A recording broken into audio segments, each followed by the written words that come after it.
I'm June Blotnick. I'm the Executive Director of Clean Air Carolina. We're a nonprofit advocacy organization based in Charlotte, but we work on statewide issues.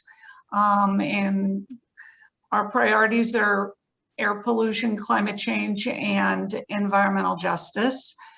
We have a focus on health, and Steph, who is with us today, is actually our health manager, and I believe just got done presenting on environmental justice to some Duke University med students. So we have a strong health is a strong priority, as you can imagine, with air quality issues. And we also have a citizen science program where we provide monitors and air sensors to measure invisible particle pollution across the state.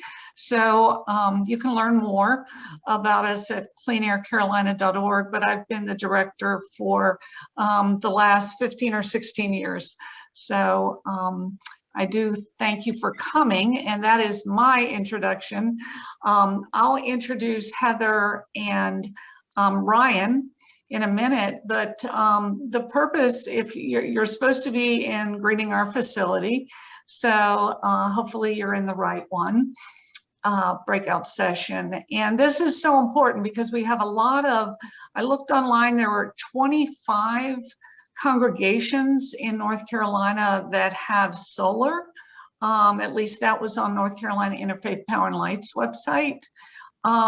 But as I will tell you in my story, it took a while to get to solar. We had to do a whole lot of other greening and educating before we got to that step. So some of you may have green teams already. Some of you are just starting. And so I'll be sharing my story last.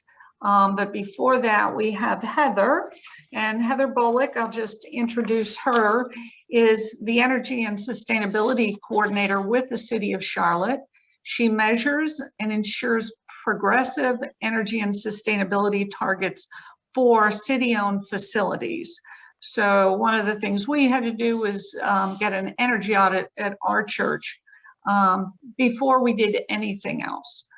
So Heather's got a great background in this. Her responsibilities include maintaining the city's energy database, analyzing and reporting on energy utilization, and identifying opportunities for energy efficient improvements. She chairs the Sustainable Facilities Oversight Team, which works to make sustainability a priority in building operations design, construction and renovation of city-owned facilities and maintained facilities. She also serves as the American Cities Climate Challenge on-site renewables team lead, where her team brought a 35 megawatt utility scale solar project to Duke Energy to serve the city, which will help offset about 25% of the city's buildings' carbon emissions over the next 20 years. Some of you may have heard about that, and that was a big deal. She holds the designation of Professional Energy Manager. So hopefully there's a few energy managers in the group here today, but we're really glad that Heather's here to share her knowledge with all of you. And I'll go ahead and introduce Ryan. Ryan Miller is the founder and part-time executive director of North Carolina Building Performance Association. It's the state's not-for-profit trade association representing building performance companies and professionals. Ryan leads the association's work with member builders, developers, contractors, product suppliers, and many others to grow the industry and member businesses. In January of 2018, Ryan was awarded the 2017 Young Green Professional of the Year award by the National Association of Home Builders. So I am going to go ahead and turn it over to them. You may be wondering, why do we have these energy experts? But again, this is greening your facility. And so we're going to start, I think, with Heather.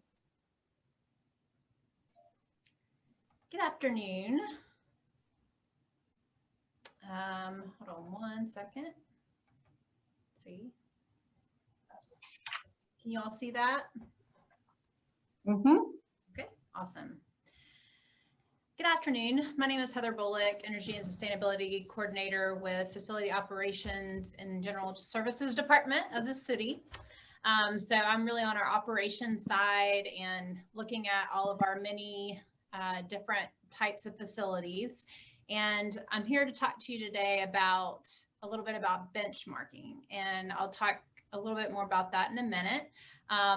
But basically, you cannot manage what you do not measure. So the theme here today is measure your energy usage, and then you can manage your energy usage, and then you can make a difference. You can improve our environment. So today, what I am hoping to talk to you about is, first of all, just to give you a brief overview of the Strategic Energy Action Plan, talk a little bit about the historical benchmarking in our city facilities, how we have updated our Sustainable Facilities Policy to include benchmarking, and then have a little call to action for you.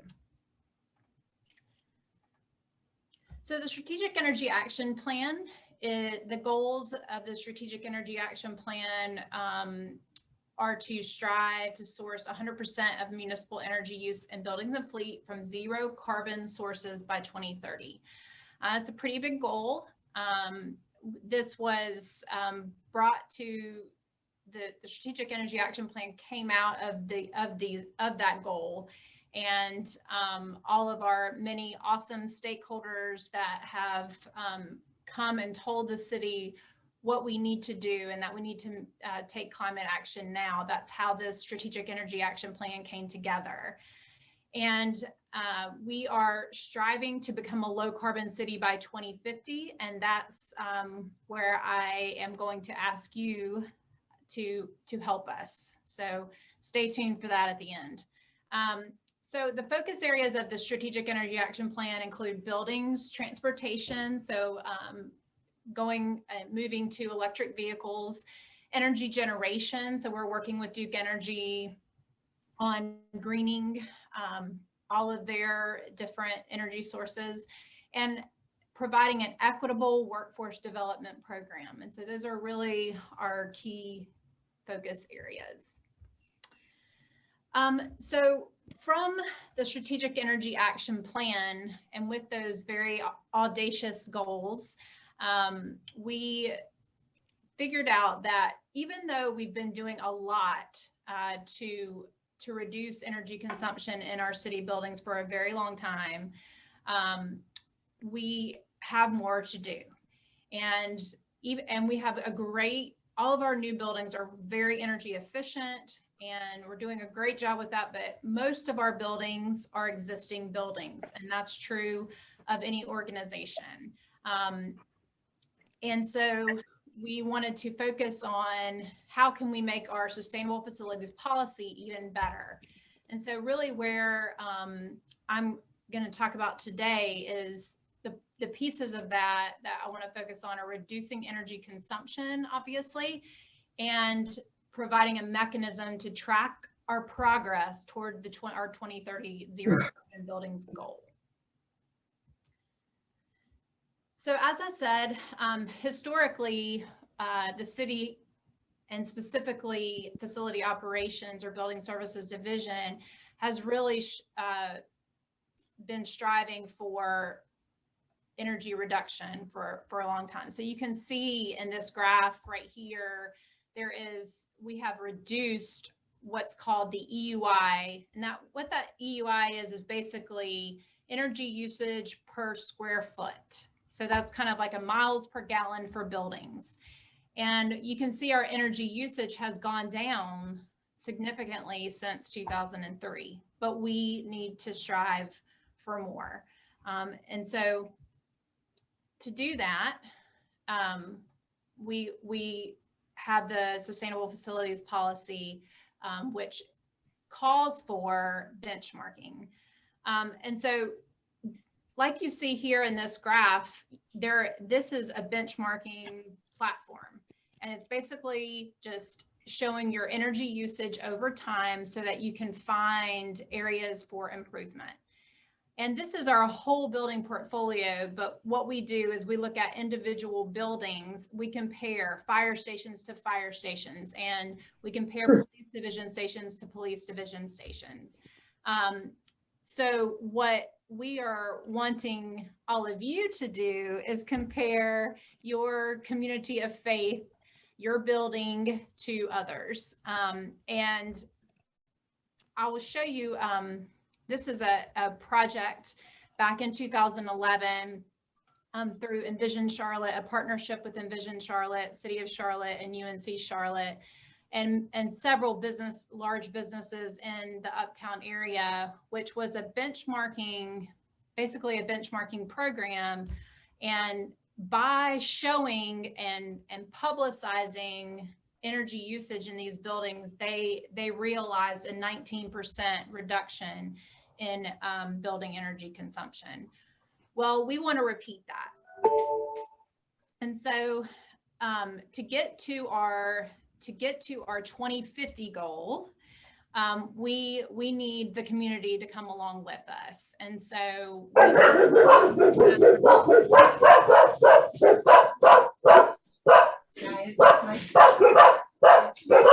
it's my stuff. It's okay. It's okay.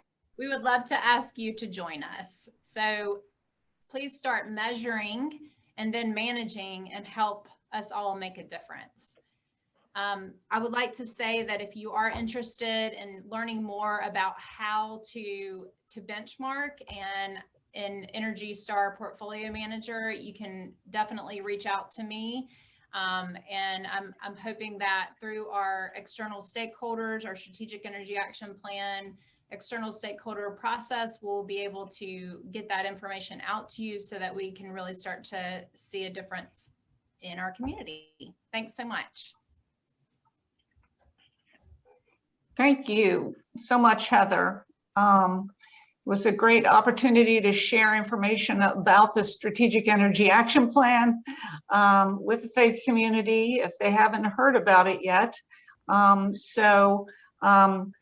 You've got something to put on your individual action plans now to work with the city on how to measure your energy usage. But Ryan now is going to talk more about sort of energy audits 101 and more. So I'll turn it over to you, Ryan.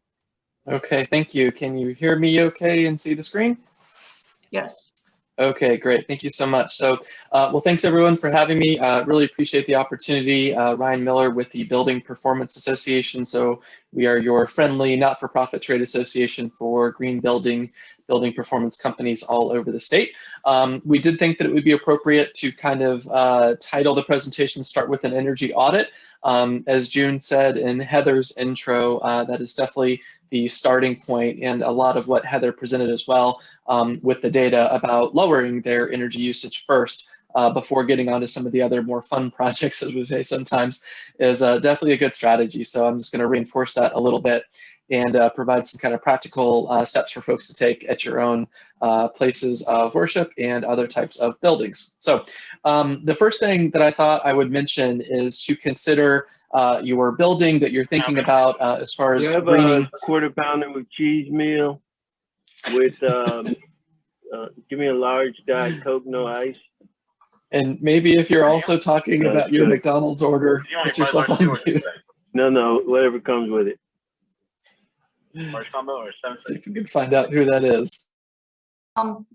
If everybody that's in the workshop can mute themselves, that would be really helpful. Thanks all. I just unmuted. Got it. All right.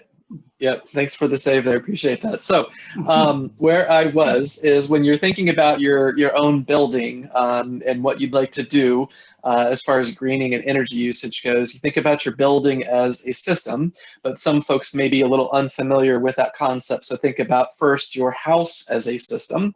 So this is just a little graphic of a house and a bunch of different parts of the house. There's different components. There's living, breathing things in it. There are machines. There are electrical appliances and meters and puppies and things like that.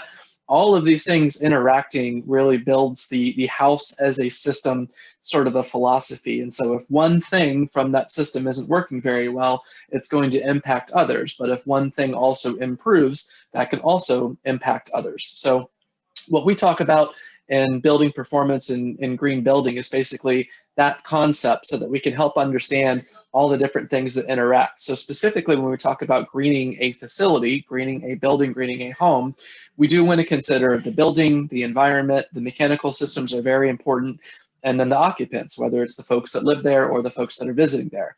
And then you consider all those things in the middle circle with the pollutants, the health, fire safety, operating costs, all those types of things. So that's just kind of a fundamental strategy to thinking about greening your facility, is not just to look at one area, but really to look at the whole building as a system and then kind of narrow in from there. So I am not a building scientist, but I can present one slide on building science. Okay, so here's what I'll offer to the folks here. Under the comfort, health, and safety category, that really is our goal as far as green building performance goes. What we want to focus on is our occupants, whoever those are, being comfortable, health, and safety, and safe. We want those buildings also to be energy efficient and some variation of high performance, which I'll kind of dig into a little bit later. And then we also talk about air and water leakage. That's really the enemy. So this might be kind of a sharp turn from talking about occupant health and safety and things like that, and then air and water leakage, but that can really deteriorate a building. And when we talk about the HVAC system using the most energy, which then contributes to environmental offsets and things like that, air and water leakage really is a big problem. So that's one of the focus areas that we want to talk about, is making sure that our building is air and watertight and that it's maintained in that way. So when you consider the building as a system, just think about it like a human body where you've got your heart, all your nerves, all your veins, all your parts, all those things, or a home, and think about those things interacting together and what you can do to make an improvement that's really going to offer an overall improvement, because without one of those items, others are going to begin to fail or have to catch up to it. So I think the goal for maybe some of the folks here today is to sort of get your building, your congregational building, whatever it is, into a place that might be like this one, which I just randomly found online, but a net zero energy church building, for example, is probably ideal, right? So we want it to have little environmental impact, really good on energy, tons of solar panels all over the roof, high efficiency HVAC systems, a lot of the things that Heather and the city of Charlotte are doing for their own buildings, of course. That's really what we're after. And then when we talk about greening the facility, we do all of those things and try to introduce some additional environmental benefits, environmental offsets. We're looking at materials, especially different flooring, different paints, things like that. So there's a lot to do, but I'll just kind of share that as a bit of a goal, is to get into that net zero energy category with some of the green stuff added to it. So how buildings use energy. The first thing to point out is well known in our industry, about 40 to 50% of a building's energy usage, no matter really what type it is going to be for heating and cooling the air. So that's for occupant comfort, really. Not refrigeration in this case, but we're talking about really heating and cooling the air for people to enjoy themselves in the building. Hot water systems, lighting, and appliances are going to make up most of the remaining usage, and then there's a lot of other kind of parts and areas below that. So when we talk about saving energy, proper air sealing and insulation are really two of the highest bang for your buck return on investment categories. So it can sometimes be the low-hanging fruit as well, where maybe a building was built back in the 80s and there wasn't any air sealing done to it if it wasn't maybe required by code, for example. So air sealing is really cheap and very effective. Insulation, it takes a lot to get to a point where you don't need any more insulation. You can almost always add more insulation, and then you get to a point where it doesn't make sense anymore, but there's usually a lot of room to improve on air sealing and insulation. As far as the green features go, that's what I mentioned earlier about just kind of adding some of those additional environmental impacts in. So we really refer in our industry to energy efficient and high performance buildings being sort of the first goal. And then if you want to bring in those green features as well, or maybe that is your starting point, just making sure that you understand how those features and benefits and design considerations as well really interact together, and really just to kind of say at the start, what is your goal? Is your goal to be green, sustainable, friendly, and have a lot of those offsets, or is it for the building to have low energy usage, high occupant comfort, things like that? All of those are an opportunity. So this is a graphic on one of our websites. I'm not going to talk about it extensively, but you can find this on buildingperformancenc.org. I've got a slide for that later, but it really just talks about when we're considering the building as a whole and all of these different high performance and green categories. There's financial and operational savings, health and safety, talked about comfort. Productivity is another one, particularly for places like retail, but just people being comfortable in the space is going to make them more happy and more productive in whatever they're doing. Ease of operation is also going to lower maintenance and increase durability. Market value, so maybe you're going to be selling that building later on, or maybe you're going to be refinancing it. When it comes to an appraisal, if it's in better shape and it has some solar and good HVAC systems, it's going to appraise for a little bit more. And then durability and maintenance as well, again, just to make sure that the building is well operating and being maintained for air, water, HVAC, all those categories. So when we talk about buildings and clean energy, the starting point for a lot of us is going to be energy efficiency first. So you'll hear me say that a couple of times. That doesn't mean that our industry, our association doesn't support clean energy. We absolutely do. It's just the science behind all of the benefits and everything that we really talk about says you should really conserve your energy first before you get into creating renewable energy with solar, wind, hydro, even looking into electric vehicles, and we'll talk about that in just a minute. But energy efficiency is the cleanest form of clean energy because it's the energy that you're not using. So if you think about 100 energy of whatever that is, and you lower your energy usage, you're taking energy away, therefore it doesn't exist, and of course that's going to be clean. So there's a couple of ways to think about that. On new construction versus retrofits and renovations, this is kind of a big topic, so just a short comment on it. But new construction is always going to be really easier and cheaper in the first place, period. So if we have a new building to design and then build, it's going to be easier to air seal it, insulate it, design window shading, design HVAC systems, all those kinds of things.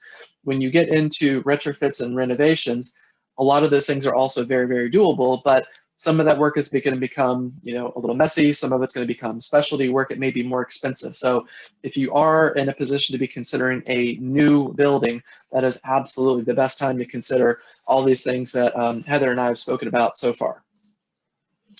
Ratings and certifications are also kind of a popular area to look into. You can get an energy rating or a performance rating on your building. We oftentimes look at utility bills, do performance testing to actually see how leaky the building might be for air, how much energy it's using. So those are always available for folks to get an energy rating done. You can also look at certifications. Most of those are going to be for new construction buildings. We're talking about Energy Star is pretty common. LEED is another one that specializes kind of in the green category. You don't have to do that, however, though. So if someone's out there selling you, this is the way you have to do it, there's only one way to do it, that's probably not going to be the case. You can just make up, your own measurements and goals for energy, green, sustainability, renewables, whatever those items are going to be. Okay, so if we assume again that our goal is kind of this nice green building that's got solar, it's got rainwater collection, it's got good shading, let's assume it has some thick walls, it's got a roof, a green roof as well, that's really, really good. So how do we get there? Well, I'm gonna just present the position of energy efficiency first. All those things that I just listed are great, but when we're looking at that building, we want to focus on conserving energy first because it's going to benefit us in the long run. So when we do incorporate renewables, we're really looking to address that after the low-hanging fruit. So having your HVAC system fixed or just making sure that the one that's installed is a good one, that's great. And that's 40 to 50% of your energy usage. So make sure that's going to be a priority for you. Rooftop solar, geothermal, even electric vehicles, they're all going to have a better return on investment when efficiency is addressed first because they don't have to make up as much. So in that example from earlier, if you've got 100 energy units and you use energy efficiency to take down like 40 of them, and then you want to add more clean energy, you won't need as much renewables to get to a point of like trying to get to net zero energy. So if you're trying to go the other way and go from maybe you're at 100 and you're trying to get down to 0, it's a lot easier to do that if you take out some of that with energy efficiency and then the rest with renewables, as opposed to trying to do the whole 100 to 0 with renewables. So there's a lot of math around that, but just look into the return on investment. This is the example that we provide, really talking about people's homes for the most part. So just some quick math on this one. Let's say that you do have $20,000 to spend on energy improvements, whatever that's going to be. Let's say that you could choose $20,000 of solar panels, and that's going to improve your clean energy. So maybe you're going to go from 100 down to, let's say, 50, okay? So we've gone from 100 energy units down to 50 energy units. Well, what if instead you chose to spend half of that money on energy efficiency, and maybe that 100 went down to, say, 65 or maybe 70 or something like that. And then you spent $5,000, which is less than the $20,000 of solar. You push your energy usage down even further with energy efficiency and renewables together, but you also get the benefits of health and safety, indoor air quality, durability, increased value, and all that. You're not going to get all of those benefits on just solar panels alone. So I'll say it one more time just to be clear. At NCBPA, we absolutely love solar panels. We love renewable energy. We love all of those things, but it is part of our job to make sure that folks understand that conserving first really is the best foot forward. So on the topic of an energy audit, as June said earlier, this really is the starting point. So what is the goal of an energy audit? It's definitely to identify priority areas to improve your energy usage. And it's going to be a result of some tests that are going to be performed, some physical tests of equipment, looking around, doing measurements, doing some inspections, lots of photo, maybe some video. That all goes into a software program and a report pops out. So that's kind of what the goal is for an energy audit, is to get that priority list that you're after. As far as the areas to assess, I'll just kind of put these up on the screen. All these ones that we've pretty much talked about for today, that's what someone that's going to be doing an energy audit is going to be looking for, and then making that priority list for you. So if your number one priority, really is always supposed to be the HVAC system to save energy, and you've got a great HVAC system, that's awesome. You're going to have more time, more money to spend on all these other areas. So working with an energy auditor, this is just kind of a couple of quick tips. Independence is key. So what is an HVAC installer going to sell you? It's probably going to be an HVAC system. What is a solar installer going to sell you? It's probably going to be a solar system. Same is true for an insulation contractor. They're going to sell you insulation. Lighting contractor, lighting. So you get the point there. So making sure that you hire an independent third-party energy auditor that isn't then going to somehow benefit from doing the actual later work, if that's available, that's really good, because all they're going to sell you is a report, and then someone else is going to be able to come in, get multiple bids to do that actual work. It's really the same thing as handling that kind of a thing at your home. From the cost perspective, a free audit from IPL or a utility is great if that is available. There's lots of incentives and rebates, including from municipalities and counties as well, so something to look into. Most audits will start at around $500, but this completely depends on the type of building, the size of the building, the extent of the energy audit. That's really just to have somebody from maybe a church building to come in and say, yeah, we can probably do a whole bunch of things here, and they're going to give you a bit of a standard report, but that might be available. So just make sure that you're aware of the costs up front. And then contractor referrals, you should be able to get some referrals from an energy auditor. So they'd be able to refer you to one or several contractors to actually make the improvements. So my last slide is just on some general recommendations. So just to reinforce that point of starting with energy efficiency first, make sure you obtain that independent third-party energy audit to identify the priority areas, focus on HVAC, lighting, water heating, and then go from there depending on what their list says. Air sealing, weatherproofing, weather stripping as well, insulation, all those things are great, very high return on investment, generally pretty cheap. Look for creative but honest financing programs. So there's definitely beneficial financing programs and rebates out there that can help folks take the right steps. The Desire database, spelled like that, you can Google search for it, has a lot of utility and local, state, and federal government incentives. That's definitely a place to start looking. And then after you get done with your energy efficiency upgrades. That's where we want to focus on things like rooftop or ground mounted solar, and then look into EV stations as well. And my next vehicle is going to be an EV. I'm pretty excited about that. For folks that have people coming to their building, such as a church building, for example, just remember, are you going to be paying for those EVs? Are they going to be paying for those EVs? So is that going to lower your energy usage, or is that going to increase your energy usage? So if you want EVs, maybe take a look at efficiency first so that you lower your energy usage and then increase it after with EVs, which of course is a good thing. So there's a couple of tips from us at the Building Performance Association. You can see our contact information here, including a link to buildingperformancenc.org, which has lots more information on all different types of buildings. So June, that's all I've got. I'll turn it back to you. Well, that was plenty. And I'll just remind folks that these presentations are being recorded and the programs will be available probably mid next week. So I know it's hard to take a lot of notes here, but great job, Ryan. Really appreciate that. And I know you got the message. Energy efficiency is the key. So if you want to stop sharing your screen, Ryan, I will put mine up. Thank you. That was great.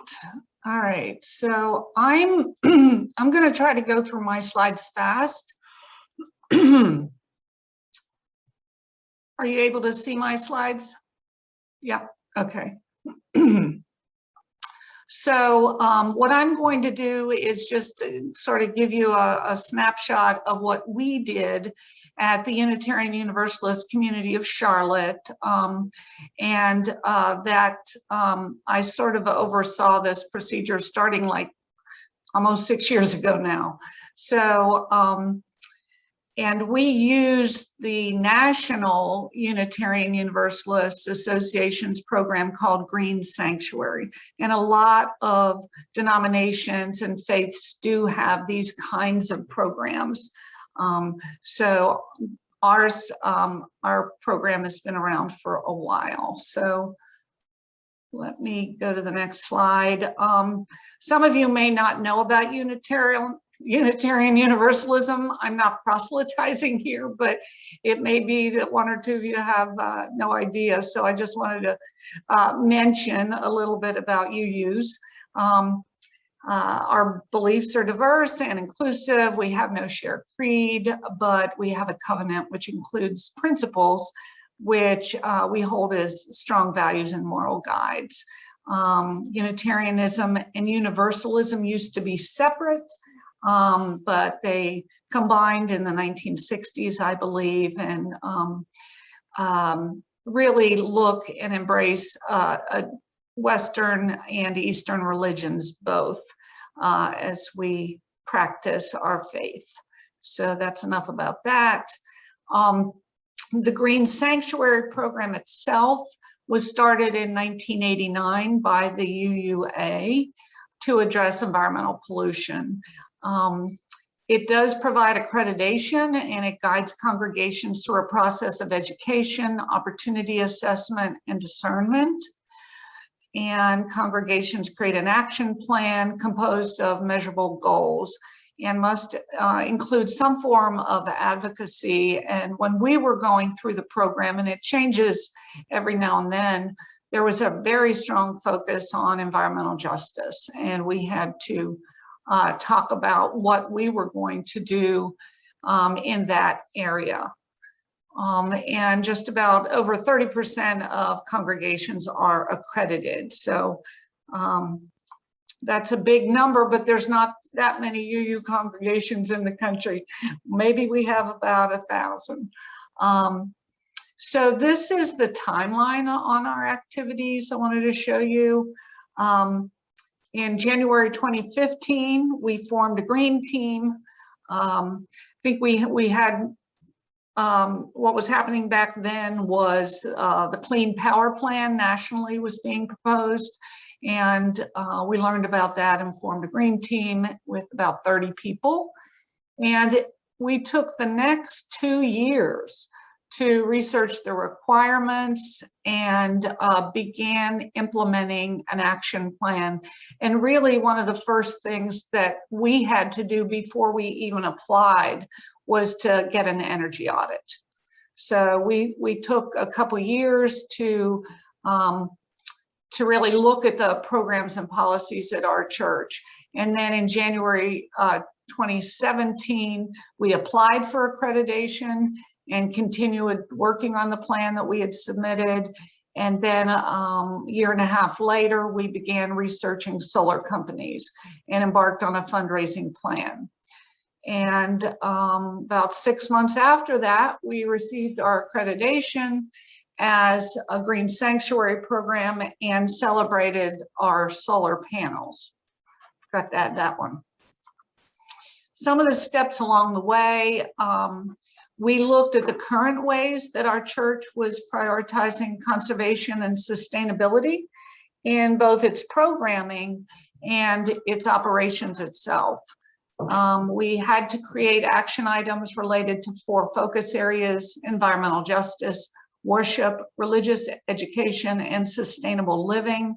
And again, I mentioned we had an energy audit done at that time. Of course, North Carolina Interfaith Power and Light provided that audit for us for free at no expense. And then we also had our building and grounds team analyze the results and then make recommendations based on that audit. I talked about worship services. We had a whole series of worship services that had to do with sustainability and environmental justice. And so that's just one over the last 4 years. We've had plenty more about air quality, specifically climate change, and other sustainability issues. For some of the sustainability practices we did at that time, we got rid of anything plastic in terms of utensils, paper plates. I don't think we were using them anyway, but plastic utensils were gone. And we do have a preschool at our church. And so we also worked with them to reduce waste and plastic and things like that. We set up a composting system, expanded our recycling program, provided a carpool directory to encourage ride sharing. And we also looked at our landscaping plan to clean it up and promote native plants. And then I mentioned educating parents of the open door preschool kids about using reusable containers for lunch, that kind of thing. And then we also had a series of ethical eating classes, similar things. And in terms of environmental justice, Reverend Rodney Sadler, you can actually see him here, is part of a national group called Justice Action Mobilization Network. And we did some activities with them. We did a lot of advocacy around renewable energy resolutions and policies. We held a year-long study of environmental justice from September through the end of the church year in June. And we studied environmental justice. We called it the 101 series. And then we had a film series, and some of our congregation attended the climate march in DC. So these were just some of the ways we were studying and getting involved in environmental justice issues, climate justice. This was actually a public hearing, and you can see Jammin right there, which was Rodney's group. This was a public hearing, and it might have been on the Clean Power Plan. I can't honestly remember, but that is, I'm pretty sure, at the government center. We were outside of that. Education and faith in action. This is on the left, some of the books and some of the films that we studied and showed over the course of 2 or 3 years. We opened those films up to the community so other people could come and learn about current issues. And then we have a handout that we'll put in the HUVA folder on our installation process. That's what our roof looks like. I think I have more information here. Yeah. So I mentioned the audit was done by North Carolina Interfaith Power and Light for free. The company we chose was Renewable Energy Design Group, or RED. We did use the Duke Energy Solar Rebate Program and to reduce the cost for us a little over 25%. And then in terms of fundraising, we did a capital campaign to raise $45,000 for a 17 kilowatt solar array and also to pay for converting all lighting to LED. And we have a second installation, solar installation planned on another roof when it needs replacing. So we were, when we started our green team, we didn't think, I mean, solar was a dream. We weren't planning on it, but we all wanted it, and it, you know, dreams can come true. So we're very excited about that. And here's my contact information. If you need to talk to me about this program or anything about clean air or climate, it's easy to reach me at june@cleanaircarolina.org. So I will stop sharing. And we've got at least 10 minutes left, it looks like, for some questions and answers. So feel free to unmute yourselves, and I'll check the chat to see if there were, thank you. North Carolina Council of Churches put some information about Unitarian Universalism in the chat, if you want to learn more about our faith. Okay, I know you've got questions, so we've got experts here. So who would like to start off?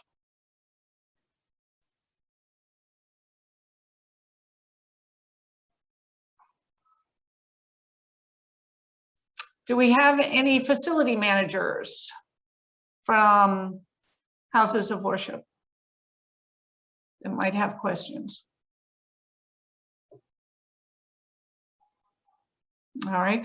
How many folks in the room are have done an energy audit or have gone solar or are thinking about going solar? Do we have any folks? I'm assuming you've got some interest if you're in the room. Anybody have a green team started yet? Hi, this is Jackie Baldino. I'm from St. Peter's Catholic Church in Oh, yeah. Hi, everyone. I'm the team lead for our Care for Creation team. Number one, I really appreciated what everyone had to say. Our green team is really in a nascent phase, but there seems to be a bit of appetite from at least our team and some of the parish leadership in terms of greening our facility. And I just wonder if anyone has any experience in terms of facility management on how to deal with competing demands when it comes to facilities. I think there's a lot of, in terms of our leadership, there's a lot of different priorities, and I'm not sure if anyone at a different community of faith has had to navigate those waters.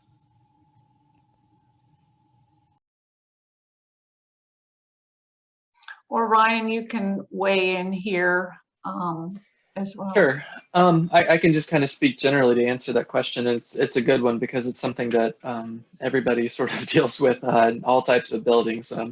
Is deferred maintenance, which is the stuff that Heather's laughing, of course, the stuff that we have to do but that we don't really want to do because it's not all that exciting. That usually is at the top of the list, and that's why the HVAC system, as I mentioned several times, is so important, because it's a big energy user, it's big and it's complicated and it's expensive sometimes. So I think my short answer is that deferred maintenance, which is the stuff that needs to just be done at some point in time to keep the building operational and safe and all those types of things, is really where a lot of that starts and it gets the priority. I think if there's a very specific initiative and or reason to try to go solar, for example, and you've got maybe like an outside, kind of a fundraising campaign that says, well, we know we're always going to have to do deferred maintenance, but what we really want to do because we believe in this thing is solar or electric vehicles or something like that. So that's maybe just kind of my advice is the deferred maintenance, things like that. It's never going to go away. It's always going to be available. So maybe just kind of parse out, the priority list from the stuff we have to do and the stuff that we want to do, which may have to happen a little bit later, unfortunately. So. Great, thank you so much. I was just going to add that, I agree with everything Ryan said. And I mean, I think you really need to have, your facility manager really needs to have a plan right in place. And like when they need to know that, and, generally this is how long this system is going to last. And so in, 2025, I have to replace the HVAC and prepare for that replacement. Because that's really probably going to be your biggest expenditure. And to keep in mind that HVAC, when you do make that investment, it's going to be there for years. And that is one of the most important things that you can make a decision about. So just, I guess I would just express just the importance of that. And in order to, as Ryan said, like, with weatherization, if you do that weatherization before, and when I say weatherization, I'm talking about sealing and insulating your building. When you do that, you can reduce the size of your HVAC system, which could be a huge savings for your community of faith. And then that savings could go into other initiatives. So. Great thought. Anyone else? We've got just a few minutes, actually. I just want to say thank you to Frida for being here. Frida is at my church, and I'm just really excited that she's here. And Jackie, actually, I would love to hear from you about, starting a green team at your church. And obviously I can talk to June about it, but I obviously have a passion for this and would love to see it happen at my church. So maybe I could ask for advice from you, Jackie. Absolutely. I wrote your email down, so I will get in touch. And Heather, thank you for inviting me. And I have learned a lot. I have a couple of pages of notes. So we will be talking more in the near future. Thank you. Thanks, Frida. I was happy to see your name and your affiliation. So thanks for taking the time to join us. All right, well, we are going to end the breakout and just go back in for our final session. We'll just do some reporting out, but we're going to share some really important resources with you, as well as information about our solar challenge that we're offering to four or five congregations that would like to explore solar energy and use the Duke Energy Solar Rebate Program. Okay, so thank you again. And as I mentioned, you'll get access to the program next week. And we're going to leave this Zoom and go back. You'll go back into Hoover for the next one, for the last session. Okay. Thanks. Thanks, Heather. Thanks, Ryan.